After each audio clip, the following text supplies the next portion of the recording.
Assalamualaikum warahmatullahi wabarakatuh. Innal hamdalillah nahmaduhu wa nasta'inuhu wa nastaghfiruh wa na'udzu billahi min shururi anfusina wa min sayyiati a'malina. Man yahdihillahu fala mudilla lahu wa man yudlil fala hadiya lahu.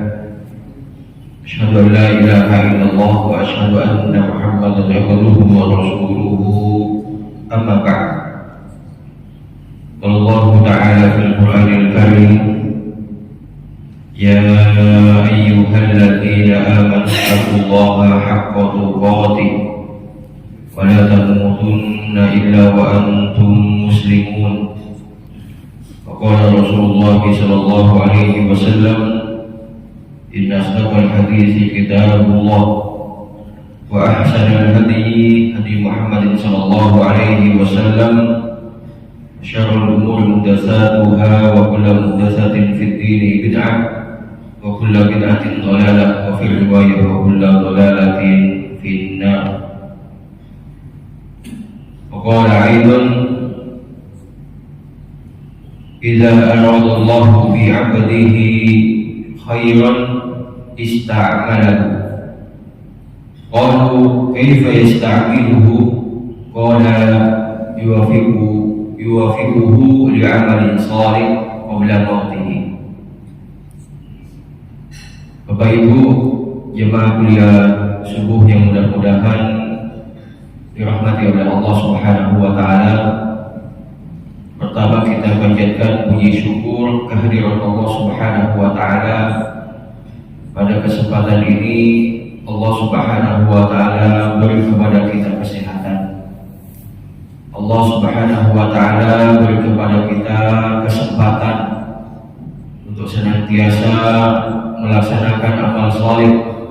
Di antaranya kita bangun dari tidur kita yang lelap, yang mana ini waktu ngantuk-ngantuknya, ya. Kita bangun untuk melaksanakan sholat subuh. Ini taufik dari Allah Subhanahu wa taala. Kemudian kita berdiam sejenak untuk melaksanakan tawasau bil haq wa tawasau bis sabr, saling nasihat menasihati dalam kebaikan dan kesabaran. Dan di dalamnya kita juga berdoa berzikir kepada Allah Subhanahu wa taala. Mudah-mudahan amal soleh yang kita lakukan di pagi ini dicatat oleh Allah Subhanahu wa taala sebagai tambahan pahala untuk kita, sehingga menjadikan pemberat kebaikan kita kelak di mizan. Selanjutnya selawat serta salam semoga selalu tercurahkan pada Nabi Muhammad sallallahu alaihi wasallam, pada keluarga beliau, sahabat beliau, dan seseorang yang senantiasa selalu mengikuti sunnah beliau hingga akhir zaman. Mudah-mudahan kita berada di kelompok tersebut. Jemaah kuliah subuh yang benar-benar dirahmati Allah Subhanahu wa taala, kalau kita perhatikan, manusia ini adalah makhluk sosial. Manusia ini makhluk yang gampang meniru antara satu dengan yang lain. Yang satu melakukan A, nanti temannya lakukan juga. Di sebuah komunitas dia menyukai yang B, nanti temannya ikut juga ya. Itulah manusia.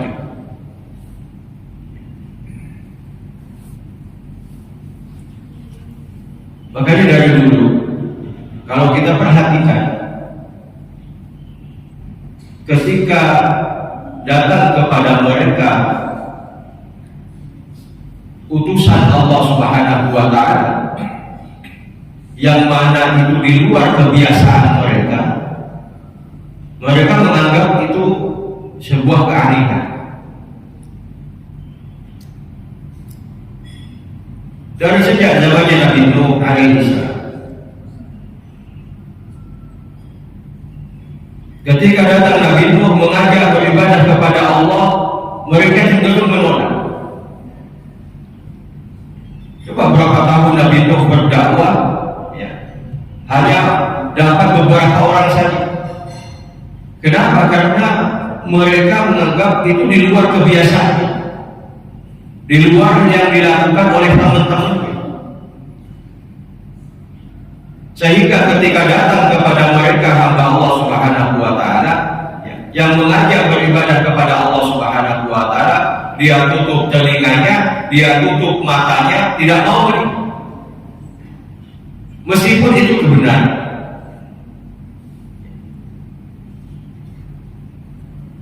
Wa inni kullama da'utukum litaghfira lahum ja'alu asabi'ahum fi adhanihim wastaghshaw thiyabahum wa asarru wastakbaru istikbar.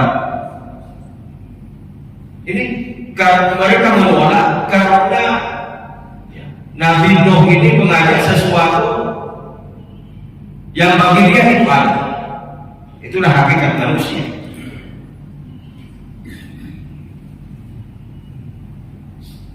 Begitu juga pada zamannya Nabi Ibrahim alaihissalam, ketika mereka kebiasaannya menyembah patung, taat kepada Namrud,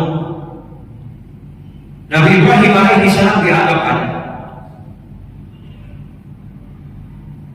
Sehingga ketika mereka itu, ya, akalnya diserang oleh Nabi Ibrahim, tetap mereka menolak. Coba sekali yang mudah dirahmati Allah Subhanahu wa Ta'ala, Nabi Ibrahim, ya, itu kan menggunakan akal sehat. Ketika menghancurkan patung, ya, kemudian marah Namrud bertanya siapa yang menghancurkan ini. Ada orang penjaganya berkata, saya mendengar laki-laki seorang pemuda yang bernama Ibrahim, panggil dia. Ketika dipanggil, wahai Ibrahim, ya, kamukah yang menghancurkan, ya, patung-patung ini? Nabi Ibrahim sebelumnya sudah nyimpan kampanye di patung yang paling besar yang sengaja tidak dihancurkan. Kata Nabi Ibrahim, tanyalah sama yang paling besar. Loh, kamu ini bodoh Ibrahim. Masa aku bertanya kepada sesuatu yang tidak bisa mendengar dan tidak bisa melihat? Nabi Ibrahim jawab, sudah tahu tidak bisa mendengar, tidak bisa melihat, kenapa disembah? Jemaah sekalian yang mudah-mudahan dirahmati Allah Subhanahu wa Ta'ala, karena ini di luar kebiasaan, ya, cenderung menolak. Dan itu terus berlaku sampai Nabi Muhammad Sallallahu Alaihi Wasallam. Manusia itu cenderung makhluk sosial, ya, cenderung ingin mengikuti antara satu dengan yang lain. Jemaah sekalian yang mudah-mudahan dirahmati oleh Allah Subhanahu wa Ta'ala, ketika Islam itu datang, ya, Islam itu memperbaiki, ya, kehidupan manusia. Ketika Nabi Muhammad SAW diutus oleh Allah Subhanahu wa Ta'ala, bagaimana beliau memberikan contoh dari semua aspek, ya, memberikan contoh dari semua aspek dalam kehidupan berkeluarga, ya, kemudian dalam kehidupan bertetangga, ya, bagaimana Rasulullah SAW, ya, mengajarkan bertetangga. Kemudian ketika ada sahabat yang ada masalah dengan tetangganya, dinasihati oleh Rasulullah SAW. Dari semua ini kehidupan beliau memberikan apa? Ya, memberikan contoh yang baik.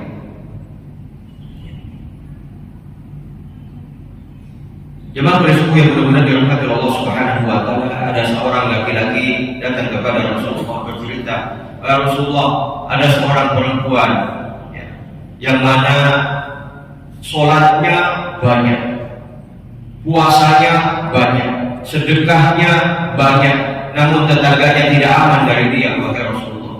Apa kata Rasulullah SAW? Dia finnar, dia di neraka. Kemudian ada lagi yang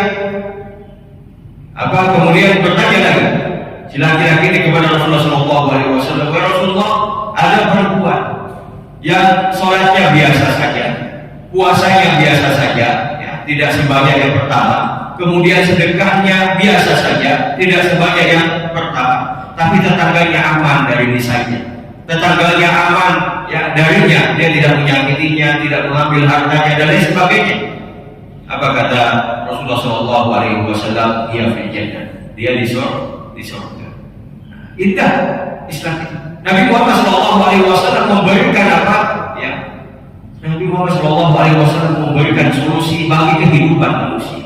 Makanya, ya mas sekalian yang mudah-mudahan dirahmati Allah Subhanahu Wa Taala, Islam itu kalau kita perhatikan, ya, tidak memvonis seseorang itu ketika di awal. Ya. Islam itu memberikan memberikan kesempatan, memberikan peluang kepada manusia sebelum dia menghadap Allah Subhanahu Wa Taala untuk kembali, untuk taubat. Coba kita perhatikan ya, firman Allah Subhanahu Wa Taala dalam Quran surah Al-Imran. Ya. Dari ayat 85 sampai 91. A'udzu billahi minasyaitonir rajim. Wa may yabtaghi ghayra al-islam dinan falan yuqbala minhu wa huwa fil akhirati minal khasirin. Barang siapa, kata Allah Subhanahu wa taala, yang dia tidak memeluk Islam, ya, bagaimana barang siapa yang dia menjadikan agama selain Islam, falan yuqbala minhu, maka tidak akan diterima oleh Allah Subhanahu wa taala dan dia di akhirat kelak menjadi orang yang rugi. Kemudian apa? Selanjutnya, kaifa yahdillahu qauman kafaru ba'da imanihim wa syahidu anna rasulahu haqq wa ja'ahumul bayyinat. Bagaimana Allah Subhanahu wa taala ingin memberi hidayah kepada sebuah kaum yang kufur setelah beriman, wa syahidu anna rasulahu, dan mereka menyaksikan bahwasanya Nabi Muhammad SAW itu hak, wa ja'ahumul bayyinat, dan datang kepada mereka itu kebenaran.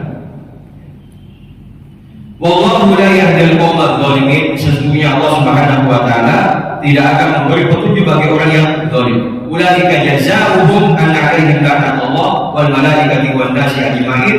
Mereka itu mendapatkan balasan laknat dari Allah, dari malaikat dan manusia seluruhnya. Khalidina fiha, kekal di dalamnya. La yukhaffafu anhumul 'adzab wa lahum yunzarun. Dan mereka tidak diringankan oleh Allah Subhanahu wa taala, ya, sedikit pun azabnya. Perhatikan setelahnya, illal ladzina tabu, kecuali orang yang bertaubat. Illal ladzina tabu min ba'di dzalik, ya, setelah itu, setelah melakukan kekufuran, setelah melakukan kemaksiatan, setelah melakukan dosa, dia taubat, ya. Wa aslahu, dan dia memperbaiki dirinya, fa innallaha ghafurur rahim. Sesungguhnya Allah Subhanahu wa taala, ya, itu Maha Pengampun. Nah, setelahnya berbicara tentang orang kafir yang tidak taubat, ya, bagi mereka, ya, mereka akan sesat, mereka akan mendapatkan azab, mereka tidak akan ditolong oleh Allah Subhanahu wa taala. Islam itu di antara keindahannya memberikan peluang bagi kita untuk bertaubat setelah tadi mungkin mereka kufur karena mengikuti keluarganya, mereka kufur karena mengikuti temannya, mereka kufur karena mengikuti kelompoknya dan lain sebagainya. Ketika mereka itu bertaubat kepada Allah Subhanahu wa taala, mereka taubatnya akan diterima oleh Allah Subhanahu wa taala. Ya, inilah indahnya Islam itu. Di masjid kuliah subuh yang mudah-mudahan dirahmati Allah Subhanahu wa taala, makanya kita beruntung, ya, kita ini, ya, bersyukur kepada Allah Subhanahu wa taala setelah kita dimudahkan oleh Allah Subhanahu wa taala memeluk Islam dan dimudahkan oleh Allah Subhanahu wa taala untuk mengamalkan ajaran-ajaran Islam ya. Karena Allah Subhanahu wa taala berfirman ya dalam surah Asy-Syams itu fa'alhamaha fujuraha wa taqwaha. Di sini ada dua pendapat dari ahli tafsir apa yang dimaksud dengan fa'alhamaha fujuraha wa taqwaha. Pendapat yang pertama ya, Allah Subhanahu wa taala sudah menerangkan kepada manusia itu ya apa itu dosa, apa itu pahala. Allah Subhanahu wa taala sudah menerangkan kepada manusia mana yang baik, mana yang buruk. Allah Subhanahu wa taala sudah menerangkan kepada manusia mana Islam, mana yang bukan Islam. Ya. Allah Subhanahu wa taala sudah menerangkan kepada manusia mana jalan menuju keselamatan, mana jalan menuju kehancuran. Itu pendapat ya, yang pertama. Menurut pendapat yang kedua, ini menurut beliau ahli tafsir Imam At-Tabari dalam kitabnya, Allah Subhanahu wa taala menjadikan ya, di antara manusia itu orang baiknya dan orang pendosanya, orang baiknya dan orang buruknya, orang taatnya dan pendosanya, ya, orang yang beriman dan orang yang kufur, ya. Dan syukurnya kita dipilih oleh Allah Subhanahu wa taala menjadi orang yang baik, insya Allah menjadi orang yang taat, dan mudah-mudahan diberi oleh Allah Subhanahu wa taala keistiqomahan hingga kita menghadap Allah Subhanahu wa taala dalam keadaan husnul khotimah. Ya. Jemaah sidang kuliah subuh yang mudah-mudahan dirahmati oleh Allah Subhanahu wa taala. Kalau kita perhatikan ya, dari sejak zaman Nabi Muhammad SAW, ya, perubahan ini ya, kan sudah kelihatan ketika Nabi Muhammad itu diutus oleh Allah Subhanahu wa taala ya, untuk mendakwahkan Islam. Beliau berdakwah dulu dengan cara yang sifatnya sirriyah, sembunyi-sembunyi, diajak keluarganya, istrinya, ya, diajak teman dekatnya Abu Bakar, ya, kemudian diajak juga sepupunya Ali bin Abi Thalib, ya, dan yang lainnya di sekitarnya dulu diajak oleh Rasulullah SAW. Ini dakwah yang sifatnya sirriyah. Kemudian Nabi Muhammad SAW diperintahkan oleh Allah Subhanahu wa taala untuk berdakwah yang sifatnya jahriyah, terang-terangan. Disitulah cobaannya. Ketika berdakwah ya dengan nyata terang-terangan, langsung beliau ditentang. Ya, Nabi Muhammad SAW ditentang. Ya. Datang Umar bin Khattab ya, ketika mendengar itu kan marah sampai saudaranya ditempelin ya, sama beliau ketika memeluk Islam ya. Beliau ingin bertemu dengan Rasulullah SAW ya, dengan maksud apa ya, untuk membunuhnya.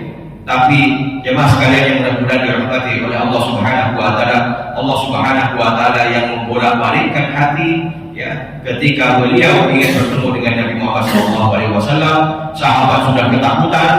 Umar datang ke tempatnya Rasulullah SAW mengajarkan Islam kepada sahabatnya, ya, sahabat sudah, waduh, ini datang sudah Umar, ya. Sampai Hamzah mengatakan, biarkanlah dia masuk, ya, aku yang akan menghadapinya. Tapi ternyata Umar tidak membunuh Rasulullah SAW. Beliau justru memeluk Rasulullah SAW sampai beliau masuk Islam. Ya, ketika beliau masuk Islam, ya, apa yang beliau katakan? Nahnu qaumun a'azzanallahu bil Islam. Kami adalah sebuah kaum yang dimuliakan oleh Allah Subhanahu wa taala dengan Islam. Ya. Faman ibtagha al-izzah bi ghairi ma a'azzanallah adzallana Allah. Siapa yang ingin mulia namun ya mereka tidak menempuh jalan kemuliaan tersebut, ya. Siapa yang ingin mulia tapi tidak memeluk agama Islam maksudnya, ya, adzallana Allah, maka Allah Subhanahu wa taala akan menghinakan. Ya. Itulah ketika beliau ya memahami Islam, ketika beliau memeluk Islam, ketika beliau mengamalkan Islam, ya, beliau akhirnya mengerti, oh, begitu Islam itu. Beda dengan yang Khabbab bin Arad yang tadinya sudah sudah tidak nyaman dengan kehidupan pada saat itu. Bahkan Khabbab mengatakan, seandainya ada agama yang datang kepada kita selain yang sekarang ini saya peluk, sebelum beliau masuk Islam, saya akan langsung mengikutinya. Ketika datang Islam, beliau langsung masuk Islam, meskipun pada saat itu majikannya tidak suka, majikannya menyiksa beliau, tapi beliau karena keterpanggilan hati untuk melihat hadirnya Islam, indahnya Islam, beliau tetap memasuki Islam. Ada yang sampai di antara sahabat itu memerangi Islam. Khalid bin Walid di perang Uhud itu kan musuhnya Nabi Muhammad. Khalid bin Walid itu musuhnya Nabi Muhammad dalam perang Uhud, memerangi agama Allah Subhanahu wa taala.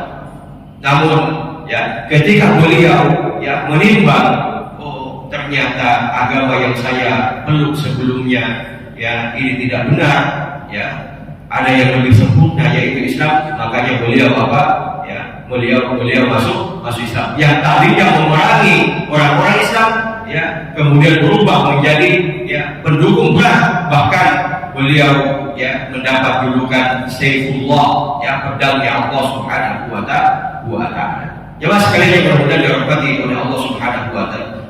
Inilah manusia ketika dia itu menimbang apa yang saat itu dia lakukan, kemudian dengan yang orang lain lakukan, dia cenderung ingin yang lebih baik. Kenapa kadang terhambat? Pertama, informasi yang masuk kepadanya tidak lengkap. Islam itu seolah-olah agama keras. Islam itu seolah-olah agama yang tidak kasih sayang.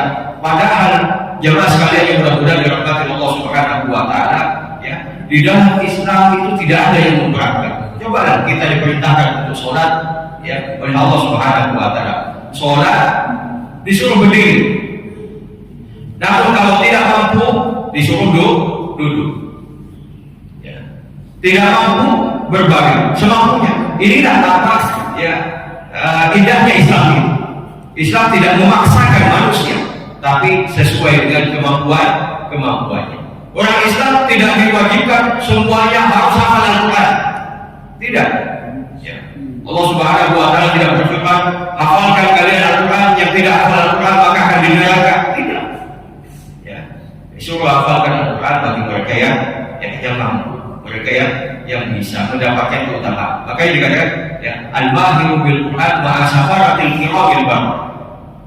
Mereka yang mahir dengan Al-Quran, dia paham bacaan-bacaan yang ada di dalam Al-Quran, tajwidnya, kemudian adabnya, dia bahkan sanadnya nyambung kepada Rasulullah, bahkan bukan cuma satu sanad, dia mempunyai 7 sanad daripada qiraah yang dibacakan oleh para sahabat, bahkan 10, dia sudah punya sanad qiraah asra, sugra atau kubra, dia nanti bersama para malaikat.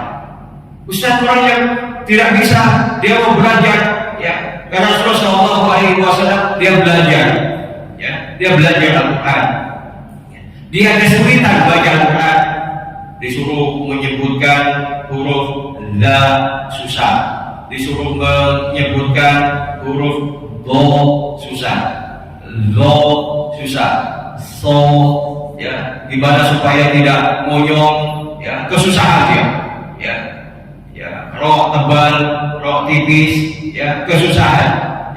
Kata Rasulullah SAW, dia mendapatkan 2 pahala karena dia belajar dan pahala karena dia kesusahan. Indah di dalam Islam, tidak dipaksakan, sesuai dengan kemampuan kita. Jemaah sekalian yang mudah-mudahan dirahmati oleh Allah Subhanahu wa taala. Inilah Islam itu, ketika datang, barulah mereka yang tadinya merasa aneh itu mulai bergeser, ikut hijrah, ya dan lain sebagainya. Dan jemaah sekalian yang mudah-mudahan dirahmati Allah Subhanahu wa taala. Dahulu sejak zaman Nabi Muhammad, ya, kemudian zaman tabi'in, ya, para imam itu, para ulama-ulama besar kita itu, mereka dahulu itu, ya, belajar Islam itu tidak semudah sekarang. Ya. Ingin tahu, penasaran, ya, bertanya satu hadis pun itu bahkan melakukan perjalanan, ya, berhari-hari untuk memastikan hadis itu benar apa tidak dari Rasulullah SAW. Ya. Datang ke seorang syekh, saya mendengar, ya, hadis bunyinya ini. Apakah benar ini dari Rasulullah SAW? Oh iya, benar. Ya. Habis itu pulang. Kadang datang itu orangnya nggak ada, ya, syekhnya nggak ada. Kadang sampai ke rumah syekhnya tapi malam, ya, masih tidur, ya, malam masih tidur. Kadang itu mau pulang kemalaman, ya, diusir, tidur di masjid dan lain sebagainya. Inilah para ulama kita dahulu, ya, belajar satu hadis, ya, mereka memerlukan waktu lama, ya, kemudian ya, bukan cuma waktunya tapi tenaganya juga. Makanya di dalam riwayat Imam Ahmad itu, ya, sampai meriwayatkan 1 juta hadis itu tidak mudah, ya. Beliau itu kadang sampai kencingan, ya, di jalan itu karena panasnya cuaca pada saat itu, ya. Kemudian jarak tempuh yang dikejar itu jauh, ya, sampai beliau kencing karena baru ingin menanyakan satu hadis, apakah benar itu dari Nabi Muhammad SAW. Sekarang ini kita sudah mudah, ya, kita sekarang sudah mudah, ya, tinggal punya HP, ada yang punya tab, ada yang punya laptop, ya, tinggal belajar, cari, ya, apa yang ingin kita pelajari. Mau belajar fikih, mau belajar akidah, mau belajar hadis dan lain sebagainya. Sekarang sudah mudah, ya. Ustaznya juga bisa milih kita, ya, bisa ikut online, ya, tidak bisa offline, ya, bisa ikut online, ya. Bisa di dalam negeri, bisa di luar negeri, ya. Bisa ikut sekarang S1 bisa online, S2 bisa online, belajar ngaji bisa online, ya, belajar apapun sekarang sudah bisa online. Sekarang dipermudah, ya, sekarang dipermudah. Tapi sekali lagi, fa'alhamaha fujuraha wa taqwaha, itu ilham dari Allah Subhanahu wa taala, ya. Ketika kita dimudahkan untuk melaksanakan amal soleh ini, maka itu, ya, karunia dari Allah Subhanahu wa taala. Makanya Allah Subhanahu wa taala berfirman, ada Anas bin Malik radhiyallahu anhu, ada hadis dari Anas bin Malik, qala Rasulullah sallallahu alaihi wasallam, ya, beliau berkata, bersabda Rasulullah sallallahu alaihi wasallam, idza arada Allahu bi 'abdihi khairan ista'mala, ya, jika Allah Subhanahu wa taala menginginkan kepada hambanya itu kebaikan, maka Allah Subhanahu wa taala akan mempekerjakan dia. Kemudian ditanya, kaifa yastaqilu? Bagaimana Allah Subhanahu wa taala mempekerjakan dia, wahai Rasulullah? Qala Rasulullah sallallahu alaihi wasallam melanjutkan sabdanya, yuwafiquhu li amalin shalih qabla mautihi. Allah Subhanahu wa taala, ya, Allah Subhanahu wa taala memudahkan untuk beramal soleh sebelum dia wafat. Ya. Ini jadi kalau kita ini, ya, dimudahkan untuk melaksanakan amal soleh, ya, oleh Allah Subhanahu wa taala, ini bukti kita Allah Subhanahu wa taala kepada kita yang harus kita rawat, ya. Bukti kita kepada Allah Subhanahu wa taala yang harus kita rawat, ya. Dari sejak belajar, mengamalkan, ya, apa yang sudah kita pelajari, ya. Kemudian kita mengajak orang lain, mengajak keluarga kita, mengajak anak-anak kita, mengajak teman-teman kita, mengajak tetangga kita, ya, kita dakwahkan. Kemudian kita sabar melakukannya. Dalam proses menuntut ilmunya kita sabar, dalam proses mengamalkannya kita sabar, dalam proses mendakwahkannya kita sabar. Ya, ini bukti cinta Allah Subhanahu wa taala kepada kita. Ya, makanya perlu sekali untuk disyukuri. Ya. Perlu sekali untuk disyukuri. Ya. Jemaah bersyukur yang mudah-mudahan dirahmati Allah Subhanahu wa taala. Saya alhamdulillah sampai sekarang di samping saya mengajar, ya, di samping saya menguji anak-anak, ya, saya juga masih belajar. Ya, saya masih belajar.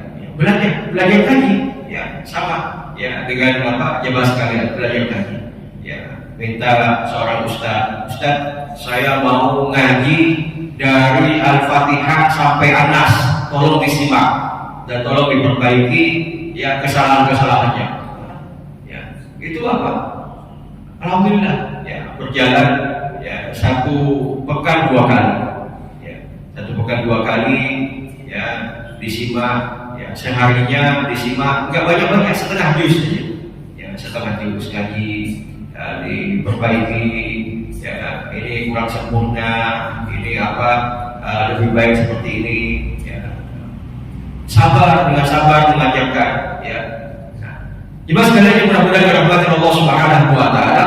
Ya, ini salah satu Ya, salah satu, ya, cinta Allah Subhanahu wa taala kepada kita. Makanya di dalam Al-Quran, ya, ketika kita muamalah dengan Al-Quran, ya, Rasulullah SAW bersabda, khairukum man ta'allama Al-Quran wa 'allama. Sebaik-baik kalian, ya, yang mengajarkan Al-Quran, ya, khairukum man ta'allama, yang belajar Al-Quran dan mengajarkan Al-Quran. Ya. Ketika kita belajar Al-Quran itu sudah termasuk khairul ummah. Ya, sebaik-baik, tidak nunggu mahir, tidak nunggu kita sudah hafal 30 juz, belajar itu sudah, ya, menuju umat terbaik, manusia terbaik. Ya. Itu sudah berarti Allah Subhanahu wa taala sudah memudahkan kita untuk melaksanakan amal soleh. Ya. Makanya jemaah sekalian yang mudah-mudahan dirahmati Allah Subhanahu wa taala, ketika kita dimudahkan untuk melaksanakan amal soleh dari sejak kita bangun tidur, kemudian kita ambil wudu, kemudian kita sholat sunnah, kita berjalan ke masjid, kita sholat subuh berjamaah di masjid, kemudian setelahnya kita saling nasihat-menasihati dalam kebaikan dan kesabaran, ini bukan main. Ya. Ini bukan main. Pahalanya sangat besar di sisi Allah Subhanahu wa taala, sampai dikatakan oleh Allah Subhanahu wa taala dalam sebuah hadis Rasulullah SAW menyampaikan, ya, itu lebih baik daripada dunia dan seisinya. Ya. Lebih baik daripada dunia dan seisinya. Ya. Jemaah sekalian yang mudah-mudahan dirahmati Allah Subhanahu wa taala, kalau kita perhatikan, ya, bermuamalah dengan dunia ini, korun itu uangnya banyak, ya, bukan cuma hartanya banyak korun itu, tapi hartanya tidak, ya, memberikan manfaat bagi dirinya.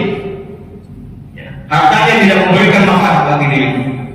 Coba kita perhatikan Bilal bin Rabah itu, ya, adalah budak. Kita paham sendiri, ya, di sejarah dikatakan kulitnya hitam, kemudian rambutnya keriting dan lain sebagainya. Beliau ke masjid itu pakai terompah, ya, pakai sandal kayu, ya, pakai sandal kayu. Tapi ternyata sandalnya masuk surganya Allah Subhanahu wa taala. Kata Rasulullah SAW, "Wahai Bilal, saya mendengar suara terompah di surga." Jemaah sekalian yang mudah-mudahan dirahmati Allah Subhanahu wa taala, ya, inilah ketika, ya, harta yang kita miliki itu berkah. Makanya yang kita lakukan ini khairun minad dunya, ya, wa ma fiha, lebih baik daripada dunia dan seisinya. Makanya bersyukur kepada Allah Subhanahu wa taala, ya, bersyukur kepada Allah Subhanahu wa taala telah diberikan oleh Allah Subhanahu wa taala kemudahan untuk melaksanakan amal soleh. Kemudahan saat ini, ya, yang lain yang kita miliki ya di akses internet dan lain sebagainya, pergunakanlah juga untuk menimbangi sebanyak mungkin ya, supaya supaya kita bisa ya mengamalkan Islam ini dengan baik ya. Dari sejak ya kita belajar Al-Quran, belajar fikih, bagaimana belajar sholat dan lain sebagainya. Kita lihat sekarang orang sholat saja masih belum benar ya, berjamaah belum benar. Coba kalau berdua posisi jamaah posisi imam di mana, posisi makmum di mana, itu masih banyak yang belum benar. Saya melihat ketika ada jamaah yang masbuk ya, itu nggak tahu ya posisi makmum di kanan apa di kiri ya, di sejajar di belakangnya pas. Itu saya lihat masih bingung orang ini di beberapa masjid ketika mereka masbuk itu ya masih bingung, nggak tahu bagaimana kalau bertiga, bagaimana kalau ada makmum berdua, kemudian ada imam sama makmum, kemudian datang lagi makmum ya, makmumnya dua, di mana posisi satunya dia nggak tahu.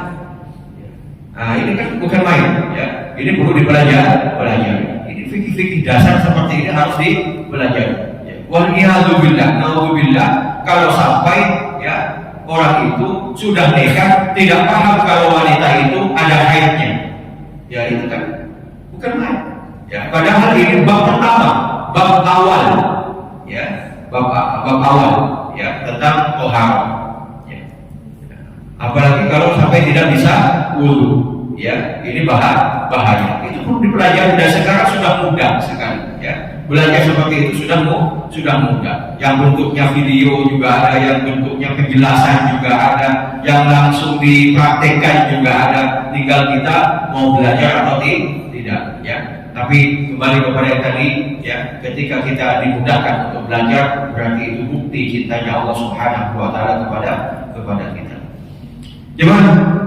Bila subuh yang mudah-mudahan dirahmati oleh Allah Subhanahu wa taala. Ini sebelum masuk waktu subuh, barangkali ada pertanyaan, dipersilakan.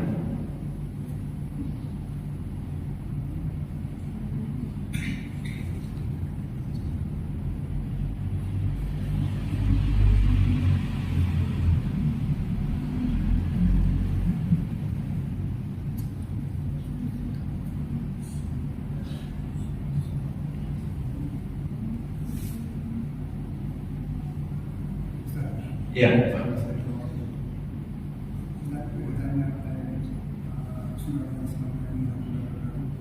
Waalaikumsalam. Iya. Itu berdasarkan kita itu belajar masalah fikih misalnya. Tapi itu dari satu dengan satu lain itu beda itu cara pengajarannya. Cara ini kira-kira gimana? Itu mengambil ilmu yang terima itu, apakah karena ini cuma satu arah, beda dengan misalnya ya traksi ya, dua arah. Itu kadang kita membingungkan sendiri gitu. Ya. Kira-kira gimana, apakah misalnya bisa mengambil suatu menanyakan ke sesuatu ini, bagaimana caranya bisa? Ya. Insyaallah ini pertanyaan yang sangat bagus dan sebenarnya banyak dialami ya oleh jemaah. Ya. Ustaz, ketika kita belajar di YouTube, ya, ceramah dan kata-kata membahas satu pembahasan, Ustaz satunya bilang A, Ustaz B bilang B, ya. Ini siapa yang mau diikuti Ustaz? Ya. Perlu kita pahami bersama, semua disiplin ilmu, hampir semua disiplin ilmu di dalam Islam itu ada khilaf, ada perbedaan, hampir semua. Ya, masalah tajwid itu ada khilaf. Ya, kita dulu menganggap kayaknya cuma satu aja, enggak, ada perbedaan. Ya, ada perbedaan. Apakah ikhfa safawi itu bibirnya ditutup atau dibuka sedikit? Tarmihim bihijaratin min sijil atau tarmihim bihijaratin min sijil. Ada perbedaan, ya. Dan juga yang lebih banyak, ya, perbedaannya, ya. Belum lagi kebacaannya, ya, kebacaannya, ya. Ihdinas siratal mustaqim, ihdinas siratal mustaqim, ihdinas siratal mustaqim, ya, beda-beda, ya. Nah, ini kita harus paham khilafnya, letak perbedaannya kita harus belajar lagi, ya. Makanya dulu itu, ya, kalau baru pemula ketika mau belajar itu satu mazhab dulu, ya. Mazhab itu tujuannya untuk mempermudah, ya. Misalnya ingin mempelajari fikih mazhabnya Syafi'i, ya. Mazhabnya Syafi'i itu tidak langsung berat, ya. Itu ada apa? Ada yang ringan dulu, ya. Ada Safinatul Najah, ya. Nanti ada syaratnya, ya. Tidak langsung yang belajar Arisalah misalnya, Al-Bajimo, wah itu berat, ya. Kita lihat langsung, waduh, ini bukunya tebelnya bukan main, ya. Tidak, yang ringan-ringan dulu, ya, tentang sholat itu bukan main. Jadi mazhab Syafi'i itu bagus itu, ya. Rukun sholat, syarat saja sholat, pembatal sholat dan sebagainya itu. Tapi di kita itu kadang ketika belajar fikih langsung ingin membandingkan mazhab, ya. Saya termasuk dulu itu, wah, langsung senang ketika lihat buku Al-Fiqhu ala Madhahibil Arba', fikih menurut 4 mazhab. Wah, ya itu bukan main. Ya, belum satu mazhab selesai sudah mau 4 mazhab. Ini di kita lompat-lompat di belajarnya, ya. Makanya paham itu satu mazhab, kemudian baru nanti yang lain dipelajari, ya. Jadi memang hampir semua, ya, di akidah ada perbedaan, ya. Apakah antara Ibnu Abbas dengan Aisyah, apakah Nabi Muhammad ketika naik ke Sidratul Muntaha itu melihat Allah Subhanahu wa Ta'ala dengan matanya atau dengan mata hatinya? Ini kan khilaf, ya. Di dalam fikih apalagi, ya, dalam fikih apalagi, ya, turun sujud itu kaki duluan atau tangan duluan, ya. Ini khilaf lagi di antara ulama. Tapi khilaf itu ada khilaf yang diterima, ya, boleh dua-duanya. Ada yang khilaf tidak bisa diterima. Ini, ya, kita menuntut kita untuk belajar dan langsung. Bisa kita tanyakan kepada Ustaz, ini yang si fulan bilang seperti ini, yang si fulan seperti ini. Nanti, ya, kita yang menimbang, ya, kita yang menimbang, atau mengikuti ulama yang insaf, ya, mengikuti ulama yang, ya, sebagaimana para ulama menjelaskan. Ya, masalah kunut kan tidak akan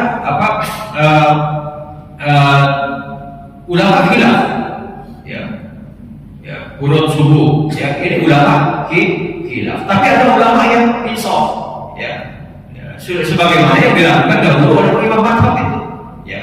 Dulu Imam Ahmad, ya, sampai Imam Syafi'i, meskipun beda kan mereka saling menuntut ilmu, ya. Imam Ahmad belajar ke Imam Syafi'i, sama Imam Syafi'i kadang belajar kepada Imam Ahmad, dan tidak mempermasalahkan, ya, masalah khilaf yang seperti itu. Jangan dikatakan, wah, ini bid'ah di neraka dan sebagainya. Waliyadzubillah, ya, jangan sampai seperti itu, ya. Para ulama sendiri sudah mengasih penjelasan. Inilah dewasa. Semakin kita banyak belajar itu semakin dewasa, ya, semakin dewasa. Jangan dibawa kepada ke satu pemikirannya saja. Oh, ini seperti ini, kalau nggak seperti ini berarti salah. Wah, ini susah, ya. Akhirnya kalau gitu buku-buku yang baik kita buang itu, ya, tidak belajar, ya. Buku-buku yang menjelaskan tidak menghormati, ini tidak berhak kepada para ulama kalau seperti ini. Ya. Nah, jadi apa itu semua? Sirah saja, sirah itu ada khilaf, ya. Sirah Nabawiyah itu ada khilaf, Ya coba ya, tanggal berapa Nabi Muhammad dilahirkan? Berapa kilo? Ya, ya. Nah, sirah jadi seperti itu. Hampir di setiap disiplin ilmu itu ada khilaf. Nah, cenderung kalau kita mendengar ya salah satu ustaz bicara di YouTube, ya kita harus mengetahui, oh ini rujukan ustaz ini kemana?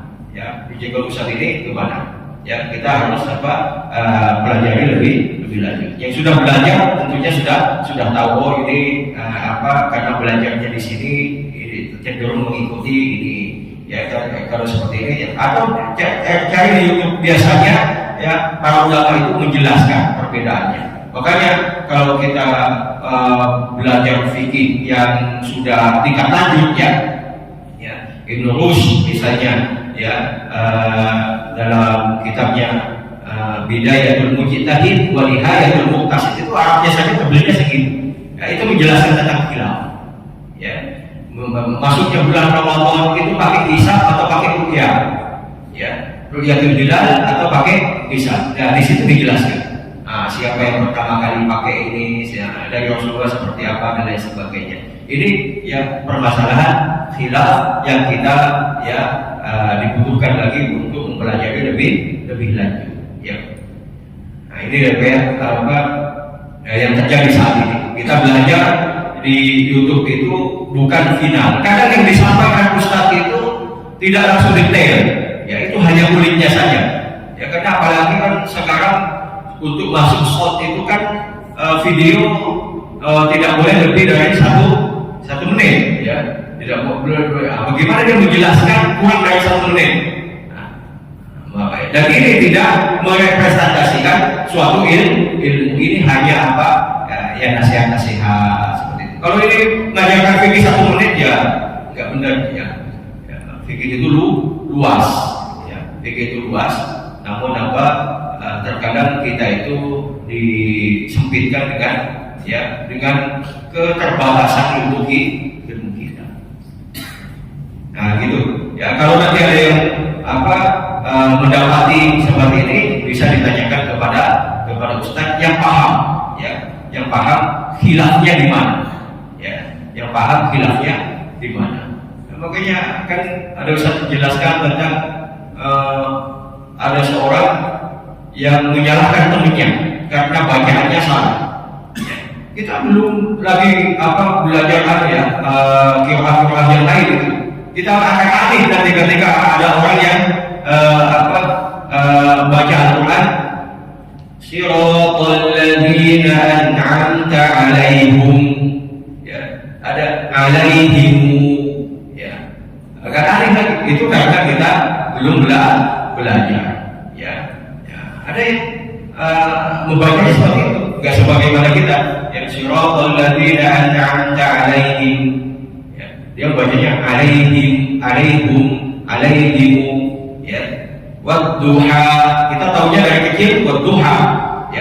Ada yang baca wadduha, ya. Nah, dimiripkan, ya, dan sebagainya. Ya. Al-haqqah, ada yang baca al-haqqah, ya. Nah, ini keluasan ilmu, ya. Khilaf-khilaf yang seperti ini bisa diterima kalau sanadnya nyambung kepada Rasulullah SAW. Hadis itu juga seperti itu. Kalau itu nyambung kepada Rasulullah SAW, berarti khilaf, ya. Kalau Rasulullah turun yang menuju sujud, ya, itu pakai langsung lutut, ya. Itu mungkin ketika beliau masih belum sembuh, ketika sudah sakit-sakitan beliau tangan dahulu. Bisa jadi seperti itu, ya.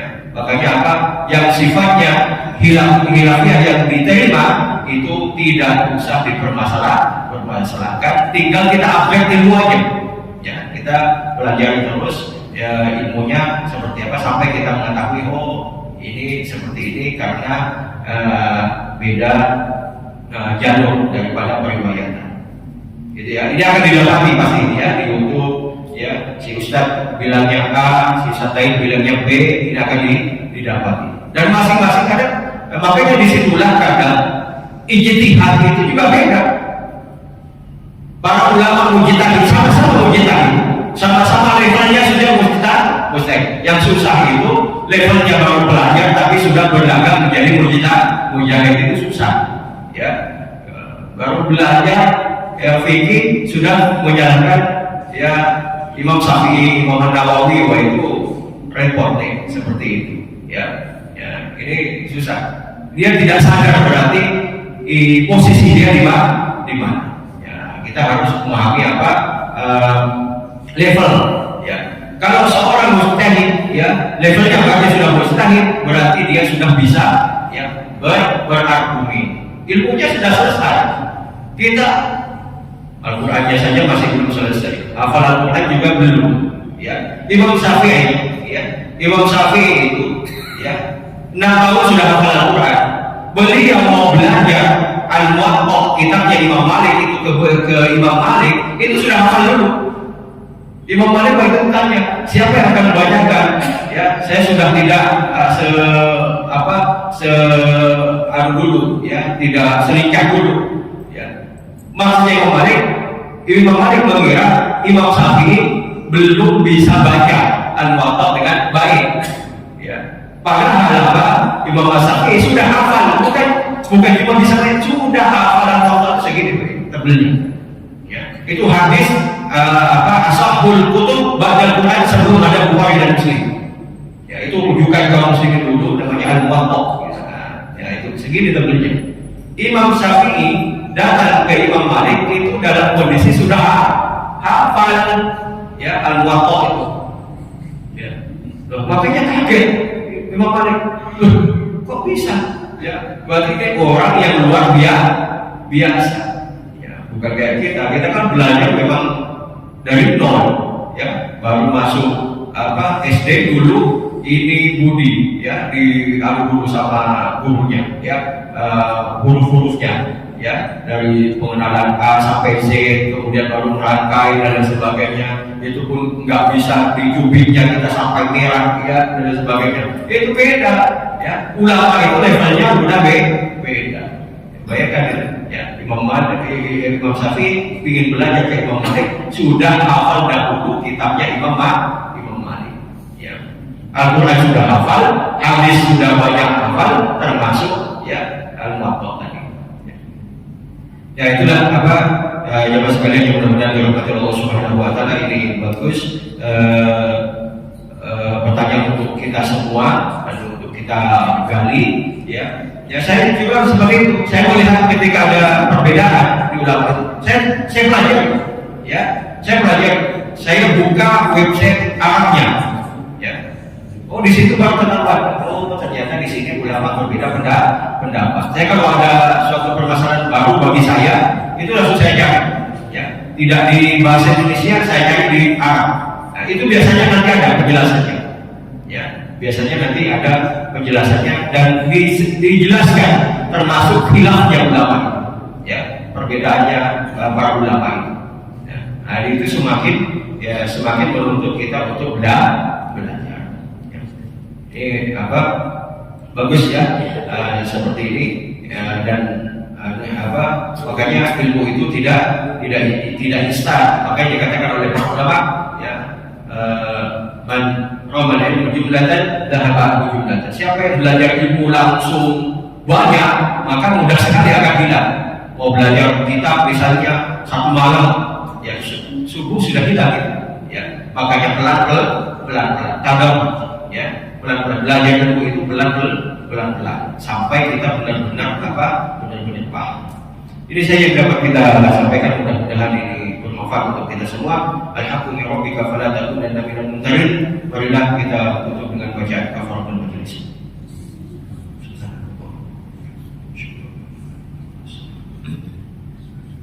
Assalamualaikum warahmatullahi wabarakatuh.